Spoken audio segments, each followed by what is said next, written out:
par tous les océans et par toutes les mers, par tous les continents et par l'eau des rivières, par le feu qui te dit comme un buisson ardent. Combinaison Charlotte et sur chaussures.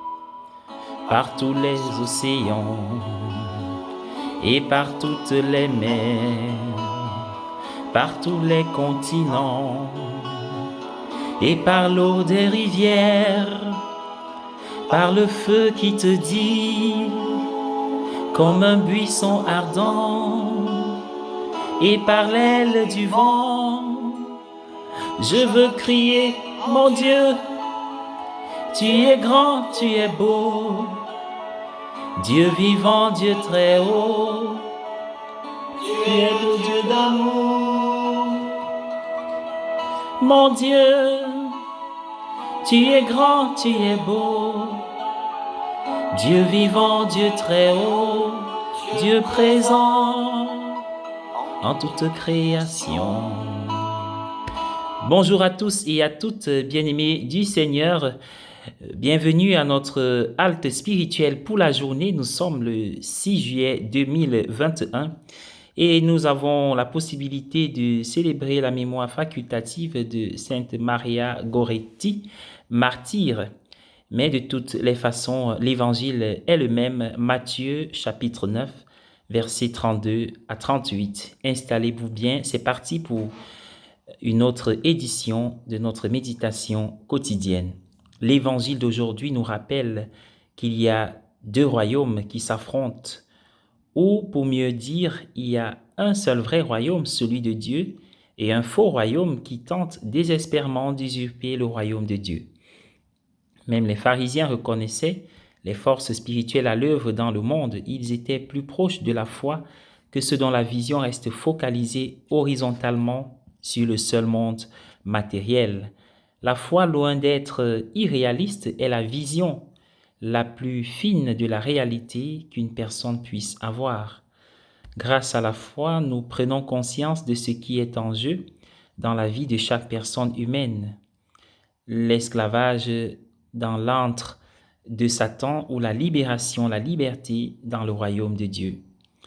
Jésus travaille à établir son royaume dans le cœur de ceux qui viendront croire en lui.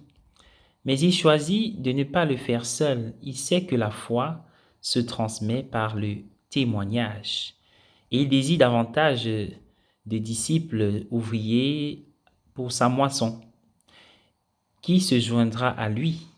C'est une question posée. Il faut du courage pour se lancer dans cette bataille. Parfois, nous serons insultés pour avoir été un ouvrier pour Dieu. Notre Seigneur veut savoir ce que nous ressentons à l'idée d'être son ouvrier. Le cœur d'un ouvrier pour le royaume. Par exemple, celui de Maria Goretti, vierge et martyre, est un cœur qui s'est endossé la croix, étant conscient que la gloire, la résurrection avec le Christ est assurée. Ce jour nous rappelle que les circonstances de la vie font de nous des disciples si notre cœur est correctement centré sur le Seigneur. Maria s'est vidée de son sang après avoir été vicieusement poignardée par un ami de la famille. Elle a enduré cette épreuve pour préserver sa pureté. Sa réponse à son agresseur, Alessandro, a révélé le cœur du Christ incarné dans le sien. Elle a regardé, Jésus a regardé son peuple comme étant un troupeau de brebis sans berger, troublé, abandonné. Maria a fait de même en regardant son agresseur et a prononcé des paroles de pardon avant de rendre son dernier souffle. Comment aurons-nous le courage de nous tenir aux côtés du Christ, de manifester son cœur de compassion même pour nos persécuteurs?